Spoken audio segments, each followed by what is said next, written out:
Good evening, everybody, and welcome to August's meeting of the Planning Applications Committee. I'll go straight into the agenda. Number one, apologies for absence. I have, of the Labour members, apologies from Stephen Alabritis, who is being substituted by Dennis Pearce, and apologies from Councillor Billy Christie, who is being substituted by Councillor Ben Butler. Sorry, I just lost my. Also, Councillor Simon McGrath of the Liberal Democrats has given us apologies, and we unfortunately cannot have a substitution for that place. Other than that, I think everybody is here. Okay, minutes of the previous meeting, can they be agreed unless anyone has anything to raise as a true and accurate record? Agreed. Agreed, thank you.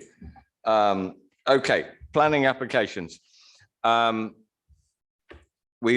are 7 of them this evening, numbered 5 to 11, partly because of some people here and some people on Zoom and the number of speakers.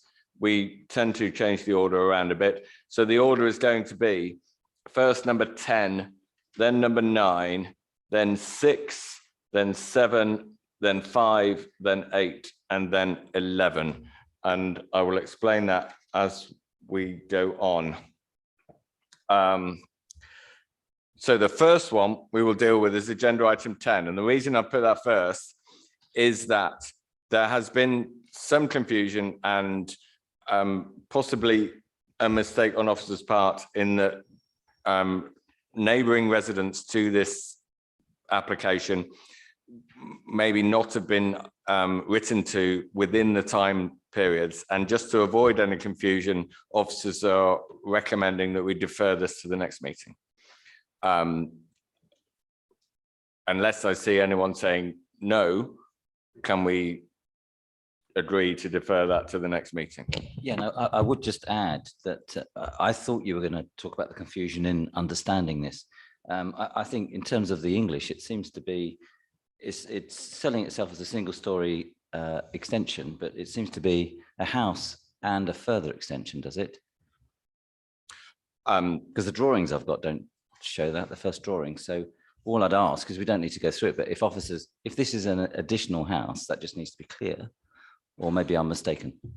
Okay, I will raise with officers before the next meeting to ensure that the description is clear. But the reason we're looking to defer is that some local residents have said that they didn't receive the notice in good time of the meeting, and officers have said yes, there was a mistake there, and therefore we should defer for a month to the next meeting, and we're agreed on that. Great, thank you. That's number 10, deferred to the next meeting on agreement of the panel without having to have a vote. Item number 9 is in the Great Ward of Colliers Wood, 38 Lyvedon Road. Can I ask the officer, is it Jordan or is it someone in place of Jordan to present on this one?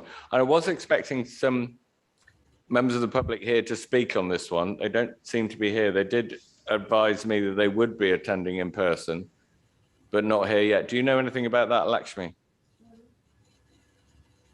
Hi, it's Julia Dean here. I'm speaking. I'm unwell, so I couldn't join in person, but I'm here to speak virtually. Great. Okay, we will see you over Zoom. Okay, so the officer, is it Jordan or another officer to present Councillor on Ward. item 9, please? Councillor Ward, I'll be presenting the application. Thank you, Chair.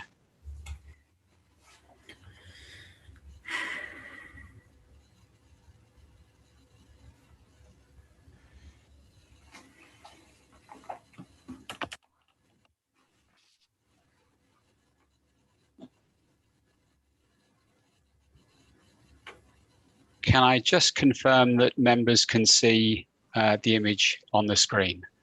Yes, we can. Thank you. Thank you. Can I first draw members' attention to the modification sheet? The case officer has clarified one of the points regarding dimensions and rearward projections beyond the neighbouring property. There are also some adjustments to a number of the conditions. The changes, though, are not fundamental as to warrant a complete sort of redrafting of the report. They're simply some fine tuning. So why has the application come before committee? That's really based on a number of objections that have been received. The proposal is for conversion and extension of an existing dwelling to provide 5 dwellings. If I can take members through the photographs of the site. So here we have detached property on Livedon Road. You'll see properties either side themselves with extensions both at roof level and to the rear. The property at the back has a single-storey back addition. Then you can see a larger extension beyond. And then looking in the opposite direction, and looking to the rear of the property, and then into the garden, and then at the front as well. And the applicants have provided an illustration of how the property may look following the alterations and extensions which are the subject of this application. You'll see from the committee report that the proposals follow an earlier delegated refusal. Officers were concerned regarding the bulk of the proposals and the impact that features such as roof terraces would have had on neighbouring properties. And you'll see also in the officer's report, the officer has set out the various changes which have been made to the scheme since the earlier proposals. And the changes are such that officers now consider that it would be perhaps unreasonable to withhold permission for the scheme. The proposals provide, if I can just take you through the drawings. So here we have the existing property.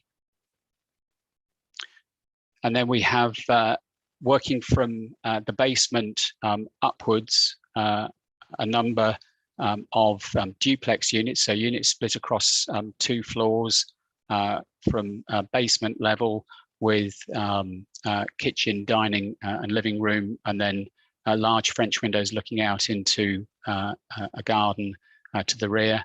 And then unfortunately the hatching rather masks things a little here, but this is a bedroom where the hand is moving along with another bedroom for the grey unit. That's the 2-bedroom, 3-person unit.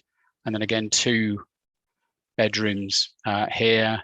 That's for the 3-bedroom, 5-person unit. And where you would have had roof terraces, we've now lost those with green roofs being introduced. And then moving upwards, we've got this back addition has been cropped in somewhat from either side. Again, bedrooms in the areas that are hatched in green. Smaller units, again, the area here that might have been used as a roof terrace being altered as a result of the revised proposals. And then finally going up into the roof space, a 1-bedroom, 2-person unit. Again, seemingly with subtle changes, the edges of the roof addition set in slightly from the flank walls of the building. Again, another green roof being introduced on the property. So skylights showing at the front, and then to the rear, something which, in fairness, officers were not comfortable with when the first application came in. But as I've said, the proposals have made some concessions to the concerns that have been raised. The proposals do set the dormer in from the boundaries. There is a slight reduction in the height and positioning of this central part of the rear extensions. And although we have these sort of cloud features shown around, and if you look very carefully at the annotation, it shows denotes areas of ceiling below 2.5 meters. This in itself isn't an issue in terms of the national planning standards. It's still a perfectly adequate 2.3 meters internal floor to ceiling height. So again, some quite well presented, well engineered drawings here, but they are, in officers' views, an improvement on the refuse scheme, and the application is recommended for approval subject to completing a Section 106 agreement and conditions. Thank you, Chair. Thank you very much, Jonathan. Okay, I'll explain for those who haven't been to planning committee before. We now take speakers from objectors and the agent, or anyone speaking in favour. It's 3 minutes per person, so we have two sets of speakers for the objector who get 3 minutes each, which means the agent gets 6 minutes, an equal amount of time. In later applications, you may have one objector for 3 minutes, and therefore the applicant gets 3 minutes as well to make that equal.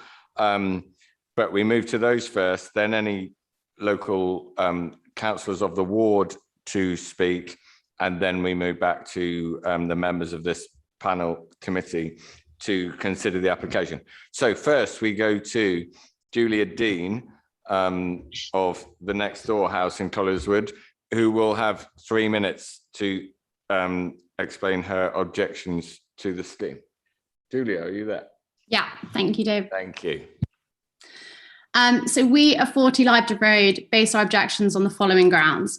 Our overwhelming concern is for the basement excavation and extension.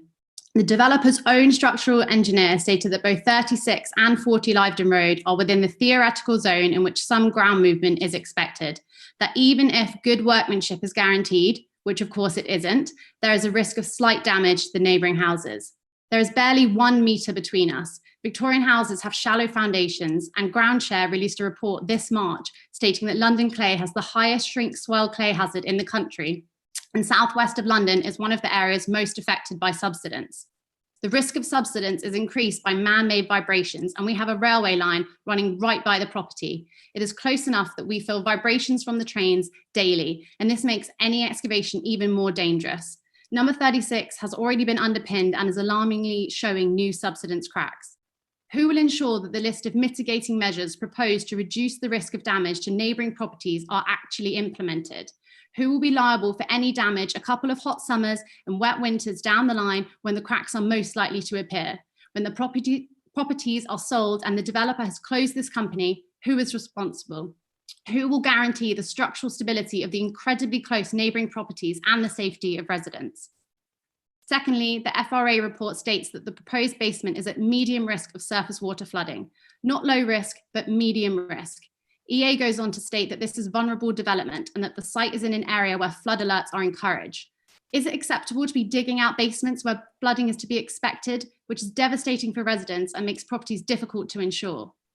Our second objection is the gross overdevelopment of the site. The proposal will result in 5 flats requiring ground, first, rear roof and basement extensions. This is not in line with the density of neighbouring properties, which are still on their original footprint with no extensions, nor in keeping with the spirit of Victorian conversions in Merton. The pandemic has shown how gardens are to people's mental health and well-being. Development rules state that basements should not take up more than 50% of the garden. However, 50% of the garden that would remain would mainly be concrete floored light well and steps up from the basement. The garden would be reduced from 177 metres squared to less than a third. The developer also intends to reduce the amenity further by retaining space at the rear of the garden to build an additional dwelling for 8 residents. This is a clear-cut breaching of the 50% garden rule. If this proposed conversion of a Victorian villa into housing for 13 people and the effect of doing away with the garden doesn't count as overbearing development, what does overbearing mean? To be clear, we are not against the development of the property, as we appreciate that extra housing stock is required. It is the overbearing scale and particularly the basement excavation that we strongly object to. Please could you ask the developer to reconsider these aspects of the application? Thank you. Thank you very much, Julia. There are 2 other or a couple who have objected, who have put in their objections by text, which is going to be read by an officer, hopefully within the 3 minutes allowed. Is that you, Amy? It is, Chair. Thank you. Go ahead. Thank you, Chair. We wish to make you aware of a number of objections that we have with regards to the proposed development. As an immediate neighbour of the site of the proposed development, we are of the view that the proposed development will have a serious impact on our standard of living. Our specific objections are as follows. 1, detrimental impact upon adjacent properties. We have serious concerns about the impact the proposed works could have on the stability of the property that we live in. The proposed plan states that there is likely to be damage to the adjacent properties at 36 and 40. I have noted the potential damage under document E, effects on adjacent buildings, structural only, where it states that the likely damage, if the workmanship is good, and obviously if nothing unseen occurs, will be cracks, sticking doors, redecoration required, several slight fractures inside the building and possibly repointing. An excerpt from document D states 1.4, with good workmanship and adherence to the prescribed methodology, we believe that the risk of structural damage to 36 from the basement construction should not exceed very slight. However, subsidence is already a concern at 36, with the building being underpinned some years ago and visible signs of subsidence still present currently and continuing. This includes cracks in a sloping floor throughout our bathroom and toilet, as seen in the below photograph, which has been included. We believe that this has not been taken into consideration. I would suggest that the building works may cause more damage than anticipated.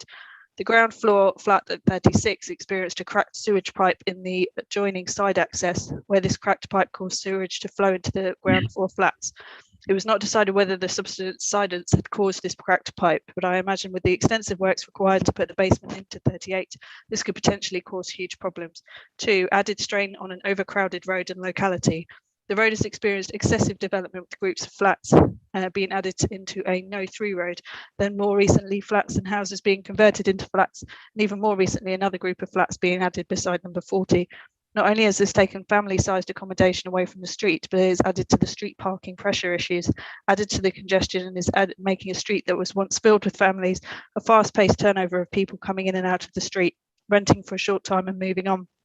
Also taken away some of the only green spaces we have had on our street. The above has meant more pressure on an already pressurised local services, including local medical and social services. This has meant that the small no-through road has excessive refuse and recycling bins out every time, causing obstructions and debris on the pavements. I would also like to point out that the dwelling proposed would very likely not fall within the definition of affordable housing and would likely not afford its residents with accommodation that is appropriate for healthy living in size and light. 3, direct impact for my family. Firstly, we are very concerned about the extensive works required for this type of build and the health impacts that we may have on my husband, who contracted endocarditis some years ago and had to have serious heart surgery, also replacing a valve. We've been advised being around work sites could have and can exacerbate this condition, which my husband is now predisposed to getting, and we worry about a large-scale development effects on his health. He's also registered blind and already struggles on the street with excessive refuse and recycling bins. Okay, was that the end of that statement, Amy? No, there was slightly more, but I'm aware it was slightly lengthy. Yes, well, you did rattle through and get as much as you could in the 3 minutes, so thank you for that. As there were 2 objections for 3 minutes each, I will move to the agent, who gets a maximum, if they want to use it, of 6 minutes, and that is Ashkan Liagat of Savills. Yeah, no, I'm here. There you are. Go ahead. You have up to 6 minutes. Great. I just wanted to thank the planning officers for their highly professional, well-considered report. We hope that members agree with the recommendation and decide to grant planning permission. As set out in the council's report, the development of the site is logical and considered acceptable in principle. It will deliver 5 new homes, including a family-sized home, to enable the council to meet its housing need.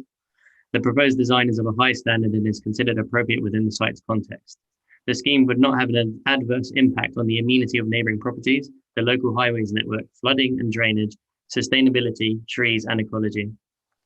Council officers have reviewed the proposals and confirmed that they have no objections or concerns, subject to the conditions which are agreed and supported by the applicant. The scheme has been prepared through detailed pre-application discussions with officers to address concerns in respect of a previous application that was refused. The revised application overcomes the previous reason for refusal by reducing the height and the depth of the first floor extension to the rear, reducing the height of the ground floor extension, removing the rear balcony, and repositioning and redesigning the rear external openings. These changes will ensure that the development is appropriate and subservient to the existing and neighbouring buildings, ensures that privacy of future occupiers and neighbours is protected. The acceptability of the proposals also needs to be considered with reference to other neighbouring properties alongside Livedon Road, many of which have been modified extensively, have numerous rear extensions and are very mixed in character. The site also does not have any heritage sensitivities. On this basis, it is considered that the design and size of the proposed extensions, especially with the proposed use of London stock brick, are compatible with neighbouring developments, which is agreed by officers. The proposed basement to the rear will be inconspicuous from neighbouring vantages and aligns with policy D10 of the London Plan, which supports basements that are appropriately designed and constructed. Local plan policy states that proposals for basements should be wholly confined within the curtilage of the application property and be designed to maintain and safeguard the structural stability of the application building and nearby buildings. Basements should not exceed 50% of either the front, rear, or side garden of the property, and the proposed basement would not exceed this size criteria. A basement impact assessment has been completed. It includes a desktop site study, a site-specific ground investigation, and an outline basement construction method statement required under Merton basement policy. A monitoring strategy for the works to reduce the risk of damage to neighbouring properties is also included.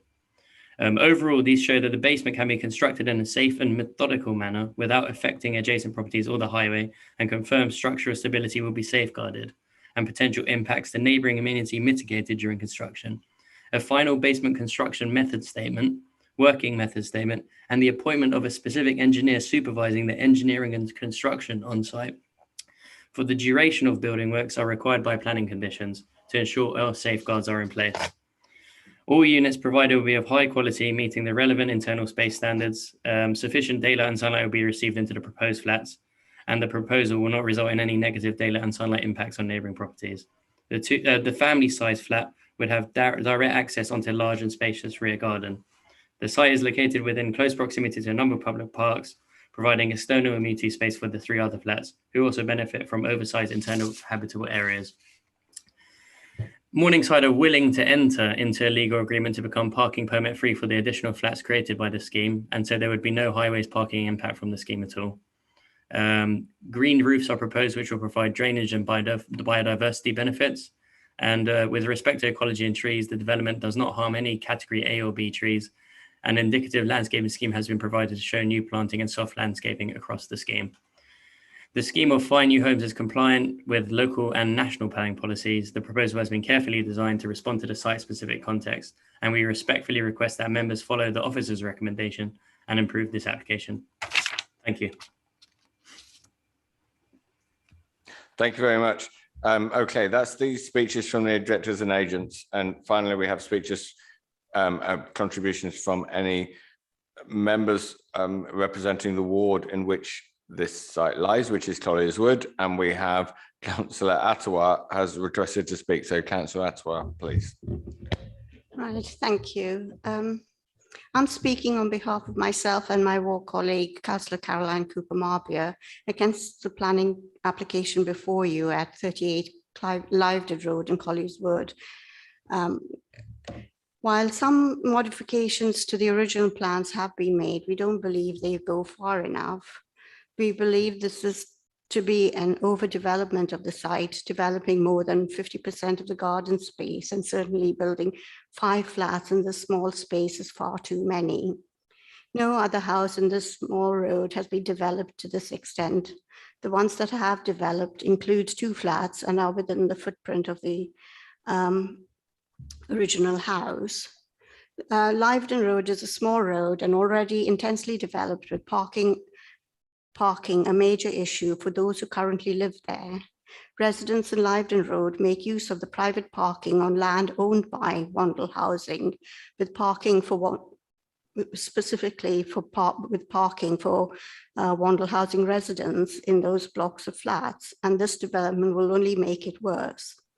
At the end of Lyvedon Road is a new block of flats recently built, which has been empty ever since it was built over a year ago. So makes you wonder whether more flats are needed here. This application for 5 flats has no provision for social housing. Why? Because it doesn't need to. Therefore, to say that these additional flats will help towards solving the housing crisis is a little disingenuous, to say the least. Let's not kid ourselves.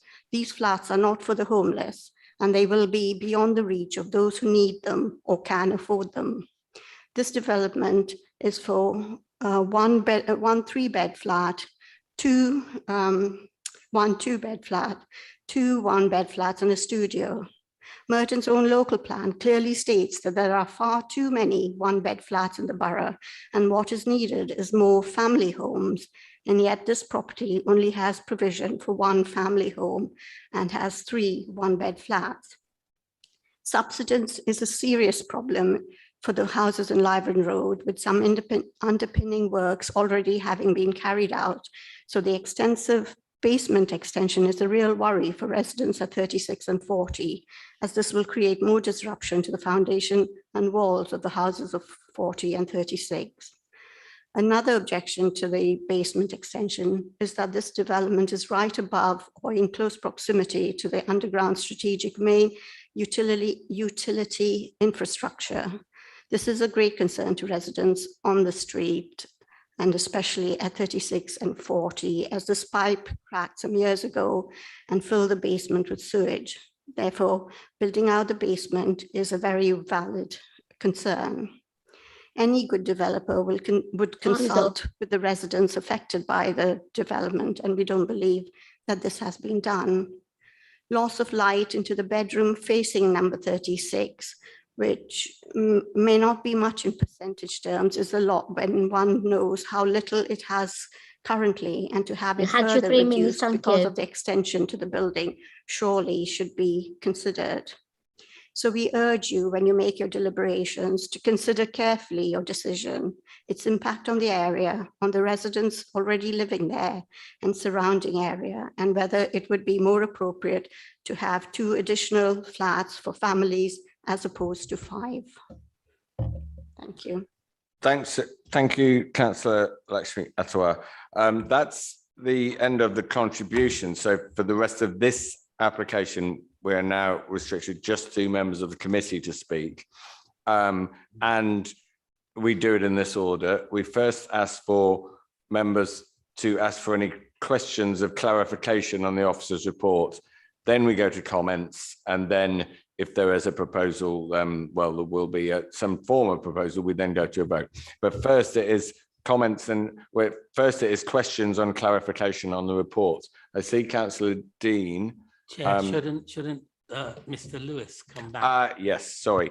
After those contributions from the objectors agent and Councillor Jonathan can come back on anything particular that was raised there that he wishes to comment upon. Okay, thank you, Chair.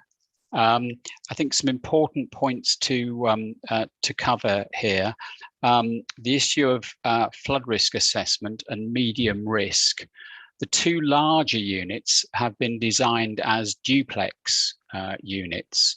The significance of that is the sleeping accommodation for the units is at least at ground floor level, and the active areas of the properties, the kitchen and living space, they're the bits in the basement level. This is an approach that is similar to that was taken at 87 Robinson Road on an application that was brought before committee some months ago, where the developer in that instance had designed flats flats on each floor, which meant that the basement units had sleeping accommodation in them. And because officers resisted that, the developer changed the scheme to put the sleeping accommodation in a far safer location. So the approach that's being followed here, I believe, is consistent with that we took at 87 Robinson Road. There's concerns raised about overdense development on the site. I would flag up that the initial London plan had a target for Merton of 321 dwellings a year. The revised London plan had a target of 411 dwellings a year. The March 2021 London plan has a target of 918 dwellings a year. Sites such as this provide opportunities to optimize the housing output. Officers in this instance consider the approach that's being taken fulfills that objective. There were concerns as well about permeable surfaces. That's something which I think reasonably at basement level, officers could perhaps work with the applicant on in terms of a condition regarding hard surfacing and landscaping. I think there could be opportunities to increase permeable surfaces on the site without delaying determination of this application this evening. In terms of the loss of family accommodation, the council's adopted policies require that where a conversion is proposed, the resulting converted property retains a family-sized unit. That objective is met in this instance. There's no net loss of family-sized units. In terms of extra pressure on car parking, the applicant has acknowledged the need to restrict parking permits for 4 of the 5 units, 4 of the 5, because the existing dwelling would already have had the right to apply for parking permits. In terms of pressure on local amenities and local infrastructure, members will recall that at the last meeting of the Council's Planning Applications Committee, the committee members endorsed a proposal for a brand new health centre on nearby Clarendon Road. In terms of impact on a neighbour's health, officers acknowledge this and have attached conditions regarding the management of construction activity and also the hours that activity can be conducted. And it would be unreasonable to resist proposals for all manner of development because we basically fossilize Merton, and it would be very difficult in such a built-up urban area to reasonably allow development to move forward. Thank you. Thank you, Jonathan. Questions? I had Councillor Dean, so Councillor Dean, and then Crowe, and then Southgate. So I can't find the dimensions of each property in the application here. So could I have the dimensions of each property? Also, it mentions that 25% of those dimensions are not, it seems, at legal limits. So could I find out what the figures at 75%? Jonathan, did you? Yeah, the officer has confirmed that in terms of the units, all units would comply with minimum gross internal area standards. It is an omission that those figures have not been included in a table, but I have every confidence in the officer's report that that he's got that right from the submission. I think we may be able to see the figures on annotated on the drawings, but for the time being, unless the chair you wish me to share those drawings, it does state quite clearly in the report the units do meet the minimum standards for gross internal area for the units. The query Only about 75%. Okay, No, sorry, the 75% query relates to the need to ensure that at least 75% of the floor space of any of the units has a floor to ceiling height of at least 2.3 meters.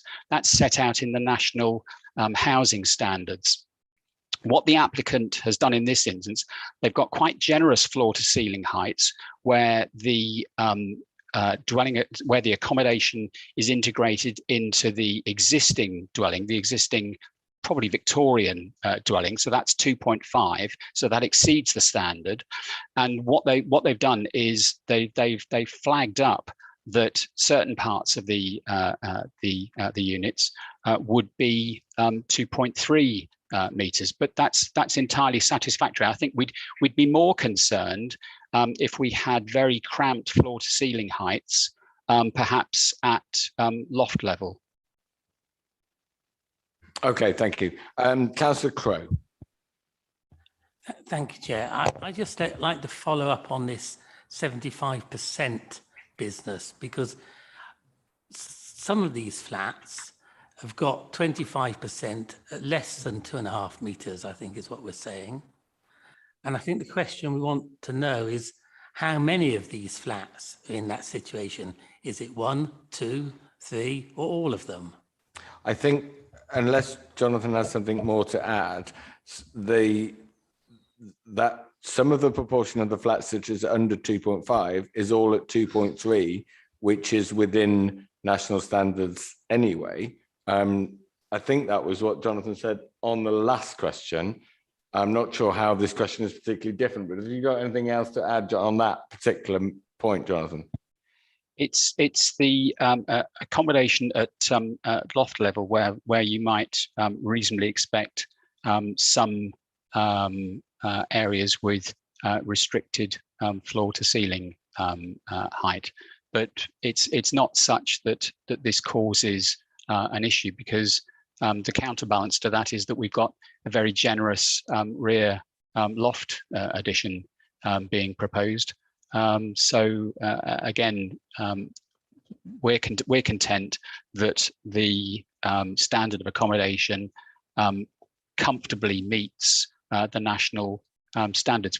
I don't think we would have put the report to members and wished in any way to mislead you. We've been perfectly upfront with the issue of the absence of amenity space, for example, for some of the smaller units. So it's not something that we've shied away from. You know, where there have been shortcomings, we've identified them, but otherwise we're content with the standard of accommodation. Okay, thank you. Councillor Southgate. Peter. Thank you, Chair. My point or my concern is essentially the same as that of Councillors Dean and Crowe. So in practical terms, can a normal adult stand in all parts of the flats, including those with a, below the 2.5 height? Okay, well, I think that's been dealt with. I'll go to Councillor Pearce. Yes, thank you, Chair. I've got one question, but it's in 3 parts. I wonder if the officer can tell me about the foundations of this house and adjoining houses. Houses of this age seem to have slightly different forms of foundations. And it seems to me, looking at these drawings, that the basement would have to be dug out to a depth of 2 meters or more, and it's very close to adjoining walls. And if these foundations are spread foundations on shale, for instance, don't know whether we've checked that, that could put a lot of stress on the adjoining houses. And how do they plan to contain that weight? Thank you. Thank you. Jonathan, can you address that, please? Chair, in Merton, increasingly, the issue of digging out basements and the impact on neighbouring properties has become quite topical with planning applications. We routinely deal with cases in and around Wimbledon where applicants wish to create large basements, but we're also finding that to be the case in the Collier's Wood area as well. So we acknowledge that it's an issue that residents are quite rightly concerned about. Having said that, there's only so much that we as the local planning authority can require on something like this. If we take the position to begin with that as a matter of principle, we're supportive of the formation of some accommodation within the basement, then the next step for planners and the local planning authority to take is to ensure that suitable conditions are attached to any planning permission to ensure that the correct checks and balances are in place before any work takes place on site. Again, if I can turn to page 184 of the committee agenda, and you'll see there detailed conditions regarding the appointment of a chartered civil engineer or chartered structural engineer to be appointed for the duration of the building works. So the council as local planning authority are placing the onus fairly and squarely on the developer's shoulders to ensure that the work is carried out in a careful, appropriate, thoughtful manner, which doesn't impact on neighbouring properties. As I've said, were we to decide not to attach conditions like this, then in effect, it may be signalling to developers that Merton more generally was resistant to proposals that entail basement accommodation, and our policies clearly do not say that. Thank you. Is there a further question, Councillor Dean? Yep, David. Yes, so one of the officers mentioned about if there were bedrooms on lower ground, then it would be unsafe. I'm keen to understand where the front doors are and back doors are for these two properties, and what's the escape from the unsafe area downstairs? Jonathan? Chair, the entrance to the entrance to the units is from the street, and so you step up to ground floor level, where the two duplex units are arranged either side of the main hallway, so residents can exit from the front of the property, and so they are, you know, they're the bedrooms. That's the sleeping accommodation rather than the living accommodation. It's only those two units which have any part of the accommodation at below ground level. Okay, thank you. Councillor Henry, you had a question. Hi. Okay, my question is similar to Councillor Dean, because I've been looking at this plan and I cannot see where there's a rear exit, either on the front, the first floor, or the second floor, or the basement. So are there any rear exits at all? Jonathan.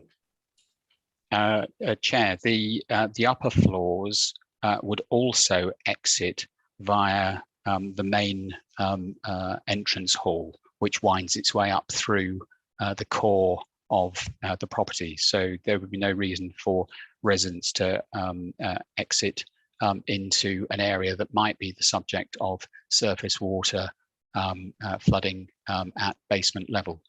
They should be able to exit satisfactorily through the main stairwell and out into the street.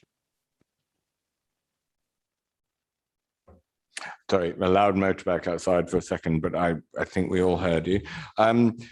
There being no more questions, I'm going to move to comments. I'm going to begin myself and possibly an attempt to lead the committee, not in a bad way. Less than a year ago, there was an application on this site which was refused, not through this committee, refused by delegated officers' refusal. And if you look at page, I believe it's 171 on the report, that details the changes, looking at the bottom of 171 into page 172, the changes from the previous scheme as to the current scheme. The previous scheme was refused under officers' delegated powers without it coming to this committee. There have been reductions in the size, and the application is now in front of the committee. I think members of this committee are perfectly entitled to raise any items on this report that they like. But I think the clear decision here is whether those reductions in size, as they are enough to overturn the previous refusal, that now the slightly smaller proposed development is now acceptable. But I think that is the main concern. There are other issues, of course, with the basement, etc. But I don't want to lead councillors to only comment on that. But I'll now open it to comments. I see Councillor Dean and then Councillor Butler. I think when looking at proposals, for common decency, people should be able to feel comfortable in their own homes. I've heard the word vulnerable. EA have said this was a vulnerable development according to the objector. I've heard the word unsafe from officers. The fact that people are going to come in the ground floor and their friends are going to go past their private bedrooms to go to their living room downstairs, which is deemed unsafe. I'm amazed that, considering we have an unsafe area, there is no back door. I would have thought in an emergency, you'd need to find a way out. Thames Water's pipes are very close. But regardless of all of that, when I went down this road, I couldn't see when the applicant was talking about this, what he was saying, because I couldn't see any other property in the road. These old houses had been developed into 5 properties, had extensions up and back that were going to have a minimum of 13 people in them. I couldn't see any of that, so I don't believe that's true. This is a gross overdevelopment. If you changed every single house in this area, I mean, you would essentially be increasing the number of people per property 2, 3, or maybe 4-fold. We also know that many properties in this borough are overcrowded. So you won't get 13, you could get 16, you could get 17 in what was just a single house. So this is a gross overdevelopment. There's no way there should be a basement here. And I hear what the officers say, we're not anti-basement, but you would think that when there is a flood risk, you would be anti-development. And actually, the applicant themselves have talked about likely to need a pump to manage flood risk. Now, if you live in a house that needs a pump, then I think you've got trouble. I really do. So I do think we need to look at DMD2 to look at the negative impact on the neighbours, on the gross overdevelopment. We have to reject this, but when it comes back, it must not be unsafe. It must have a way out of here. And it must be something where people will live. And I'd also say that it was quite instructive when I saw about 75% of the gross internal area was okay. Well, it's not acceptable. It may be the law, but it's unacceptable for living conditions. So I will be proposing rejection on overdevelopment and unsafeness. And I do hope the committee backs that. Thank you, Councillor Dean. Sorry, Butler. That was Councillor Dean. Councillor Butler. Thank you, Chair. Yeah, I'd like to agree with the proposal to reject on the basis of overdevelopment. I think there are, well, I'd agree with many of Councillor Dean's points. What I think was a main issue, I don't think it solved the main issue that as you were saying, Chair, the previous delegated rejection. I don't think it goes far enough, but also it clearly is not in character with the road as it stands. The rest of the road isn't anywhere near as developed as this proposes to do. And that is my main reason for voting to reject the application tonight. But also, I'm all for housing in any form, but when it does it like this, in terms of potential overcrowding and potential safety issues, I would vote to reject it. Thank you, Chair. Thank you. Councillor Crowe. Thank you, Chair. I agree with the points made by Councillor Butler and Councillor Dean. I think the simple proof is the building has got smaller, but there's still 5 flats, and therefore the living accommodation is not adequate. Thank you. Thank you very much. Any other comments? Councillor Draper and then Southgate. Yeah, briefly, only based on my own local knowledge of Lyvedon and Robinson roads, is that there are plenty of houses down that way which are subdivided into flats, 4 flats, 5 flats, whatever. From that point of view, I don't think we'd be correct in talking about overdevelopment, because there's previous on it, you know. But what worries me is the whole business of the basement, given the, as Dennis pointed out, the proximity of the other buildings, the fact it was built on gravel, shale, as I think it's called. It is very close to the Graveney. It's very close to the water main. In the last 20 odd years, the water main has burst. It's a Victorian water main, and there was extensive flooding throughout Collier's Wood at that time, including flooding of one of the very few basement flats that we've got. There was also the Graveney in my lifetime as a councillor, flooded twice. It's an event that Thames Water predicted would happen once every 100 years. It's more likely under current climate change to happen more than once every 10 years. So I just think there's work to be done. If I were living next to these properties, leaving aside all the overdevelopment, all the construction noise, etc., I'd be very, very worried about the future safety of my own property from the point of view of movement based on what it's going to be built on. I appreciate entirely what Jonathan has said about making sure that the engineers have got their reports right, but it's all risk, and frankly, I'm not happy about that. So I'd say take it back and make it clearer. If there wasn't a basement in this development, I'd have no qualms at all about accepting it. Thank you, Chair. Thank you, Councillor Southgate. Thank you, Chair.